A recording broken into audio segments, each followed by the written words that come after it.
ẹ tètè wọ́gi lé ètò ìdìbò tó wáyé sípò gómìnà àtàwọn aṣòfin èkó yìí o, ẹgbẹ́ labour ló sọ bẹ́ẹ̀. ẹgbẹ́ òṣèlú labour party tí wọ́n kéde pé olùdíje sípò gómìnà wọn ló gbégbá orókè ìṣìkejì nínú ètò ìdìbò tó wáyé lọ́jọ́ àbámẹ́ta sátidé ọjọ́ 18 oṣù kẹta yìí ti fárígá pé àbájáde èsì ìdìbò náà kò sì tẹ́wọ́gbà fáwọn pẹ́ẹ́.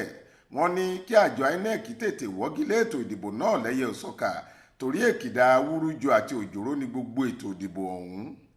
alága ẹgbẹ́ òṣèlú labour nípìnlẹ̀ èkó abilékọ Dayọ̀ Ekong ló sọ̀rọ̀ yìí ní kété tí adarí ètò ìdìbò láwọn ibùdó ìdìbò 10 lágbègbè Victoria Garden City VGC ní Lẹ́kì èyí tó wáyé lọ́jọ́ àìkú Sunday ọjọ́ 19 oṣù kẹta yìí kó èsì ìdìbò ọ̀hún dé sí ibùdó tí INEC ti ń ṣàkójọ àti àròpọ̀ ìdìbò èyí tó wà lágbègbè Ṣómólú nípìnlẹ̀ èkó.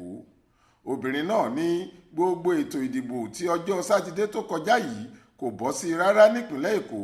ó ní ìdúkookò mọ́ni màgòmágó èrú ìṣeléṣe àti ìtàjẹ̀sílẹ̀ ló wáyé lásìkò ìdìbò ọjọ́ náà àti pé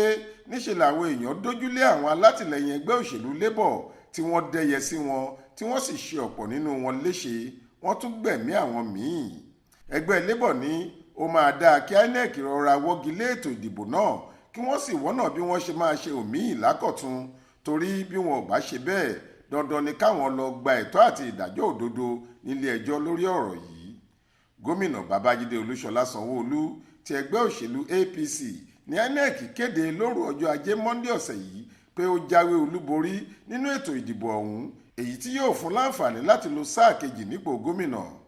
àmọ́ kí wọ́n tó kéde èsì ìdìbò yìí ni olùdíje lẹ́gbẹ́ òṣèlú labour gbadebo Rose-Vivour tí wọ́n tún ń pè ní GRV ti sọ pé